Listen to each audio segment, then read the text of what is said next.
ಮಂಕುತಿಮ್ಮನ ಕಗ್ಗ ಮುಕ್ತಕ 28. ಧರೆಯ ಬದುಕೇನದರ ಗುರಿಯೇನು ಫಲವೇನು, ಬರಿ ಬಳಸು ಬಡಿದಾಟ ಬರಿ ಪರಿಭ್ರಮಣೆ, ತಿರುಗಿ ಹೊಟ್ಟೆ ಹೊರಕೊಳ್ಳುವ ಮೃಗ ಖಗಕ್ಕಿಂತ ನರನು ಸಾಧಿಪುದೇನು ಮಂಕುತಿಮ್ಮ ಮಂಕುತಿಮ್ಮ ಮಂಕುತಿಮ್ಮ.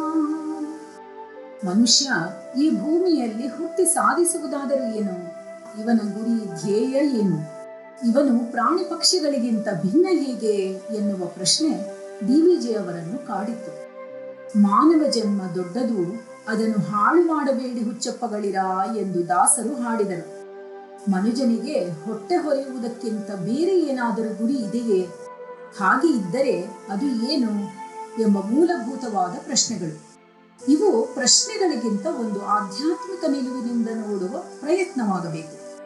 ಪ್ರಾಣಿ ಪಕ್ಷಿಗಳು ಹುಳುಹುಪ್ಪಟೆಗಳಂತೆ ಬರೇ ಹೊಟ್ಟೆ ಹೊರೆಯುವುದೊಂದೇ ಗುರಿಯಾಗಬಾರದು. ಇವುಗಳಿಗೆ ಅದೊಂದೇ ಕಾರ್ಯ. ಎಲ್ಲಿ ಆಹಾರ ಸಿಗುವುದು, ಎಲ್ಲಿ ನಮಗೆ ಆಶ್ರಯ, ಮರಿಗಳನ್ನು ಕಾಪಾಡುವುದು ಹೇಗೆ, ಇದೇ ಅವುಗಳ ಚಿಂತೆ. ಇದಕ್ಕೆ ಉದಾಹರಣೆಯಾಗಿ ಇಲ್ಲಿ ಒಂದು ಪುಟ್ಟ ಕಥೆ.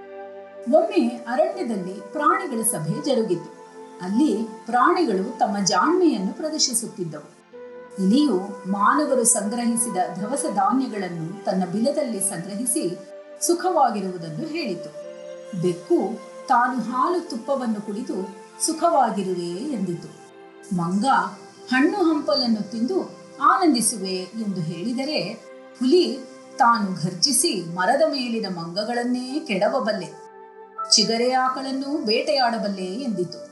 ಆನೆ ತಾನು ದೊಡ್ಡ ದೊಡ್ಡ ಮರಗಳನ್ನು ಕಿತ್ತೆಸೆಯಬಲ್ಲೆ ಎಂದು ಬೀಗಿತು.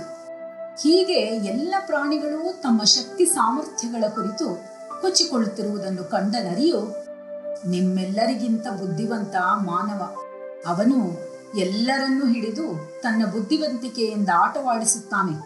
ಮಾನವನೇ ಜಾಣ, ಮಾನವನ ಜನ್ಮವೇ ದೊಡ್ಡದು, ಮಾನವರಾಗಿ ಹುಟ್ಟಿ ದೇವರನ್ನು ಕಾಣಬಹುದು ಎಂದು ಹೇಳಿತು. ನಿಜ, ಮಾನವ ಜನ್ಮ ದೊಡ್ಡದು. ಅವನು ವಿಶ್ವ ಕಲ್ಯಾಣಕ್ಕಾಗಿ ದುಡಿಯಬೇಕು. ಮನುಷ್ಯ ಹುಟ್ಟಿದಂದಿನಿಂದ ಅವನ ಗುರಿ ಏನಾದರೂ ಇರಬೇಕು ಅಲ್ಲವೇ? ಶಾಲೆಯಲ್ಲಿ ವಿದ್ಯಾಭ್ಯಾಸ ಮಾಡುವಾಗ ಒಳ್ಳೆಯ ಅಂಕ ಪಡೆಯುವೆ ಎಂಬ ಬಯಕೆ. ಇದರ ನಂತರ ಕಾಲೇಜಿಗೆ ಬಂದಾಗ ಇನ್ನಷ್ಟು ಅಂಕ ಪಡೆದು ಉನ್ನತ ಮೆಟ್ಟಿಲನ್ನೇರುವ ಮಹದಾಸೆ. ಆಮೇಲೆ ಇನ್ನೂ ಹೆಚ್ಚಿನ ವಿದ್ಯಾಭ್ಯಾಸ, ಕೆಲಸಕ್ಕೆ ಹುಡುಕಾಟ, ವೃತ್ತಿಯಲ್ಲಿ ಪ್ರಮೋಷನ್ ಸಿಕ್ಕು ಹಣ ಕೀರ್ತಿ ಪಡೆಯುವ ಆಸೆ, ಮದುವೆ, ಮಕ್ಕಳು ಮೊಮ್ಮಕ್ಕಳು, ತದನಂತರ ವೃದ್ಧಾಪ್ಯದಲ್ಲಿ ತಮ್ಮ ಆರೋಗ್ಯ ಕಾಪಾಡಿಕೊಳ್ಳುವ ಕಡೆ ತಮ್ಮ ಗುರಿ. ಹೀಗೆ ಒಂದೇ ಕ್ಷೇತ್ರದಲ್ಲಿ ಅಲ್ಲದೆ ಕ್ರೀಡಾ ಕ್ಷೇತ್ರ, ಸಂಗೀತ, ಚಿತ್ರಕಲೆ, ನೃತ್ಯ ಎಲ್ಲ ಕ್ಷೇತ್ರಗಳಲ್ಲಿಯೂ ನಡೆಯುತ್ತದೆ. ಸೂಕ್ಷ್ಮವಾಗಿ ಗಮನಿಸಿದರೆ ಸಾಧನೆಯ ಮೆಟ್ಟಿಲು ಏರುತ್ತಾ ಇನ್ನಷ್ಟು ಸಾಧಿಸುವ ಹಂಬಲ, ಇದೇ ಮನುಜನ ಗುರಿಯಾಗಿದೆ. ಹೊಸ ಹೊಸ ಪ್ರಾಯೋಗಿಕ ಆವಿಷ್ಕಾರಗಳು, ಸಂಶೋಧನೆಗಳು, ವಿನ್ಯಾಸಗಳು, ಎಲ್ಲ ಹೊಸ ಮೆಟ್ಟಿಲುಗಳ ಹುಡುಕಾಟ. ಪ್ರಾಣಿ ಪಕ್ಷಿಗಳ ಹಾಗೆ ಆಹಾರ, ನಿದ್ರೆ, ಭಯ, ಆತಂಕ ಇವು ಮನುಷ್ಯರಿಗೂ ಇರುವಂತಹವುಗಳು. ಆದರೆ ಮನುಷ್ಯ ಇದೆಲ್ಲಕ್ಕಿಂತ ಮೇಲಾಗಿ ವಿಶೇಷ ಪ್ರಜ್ಞೆ ಉಳ್ಳವನು. ಎಲ್ಲ ಜೀವರಾಶಿಗಳಿಗಿಂತ ಎತ್ತರದ ಬೇರಾವುದೋ ಅಪರಿಮಿತವಾದ ಶಕ್ತಿಯೊಂದು ಉಂಟು.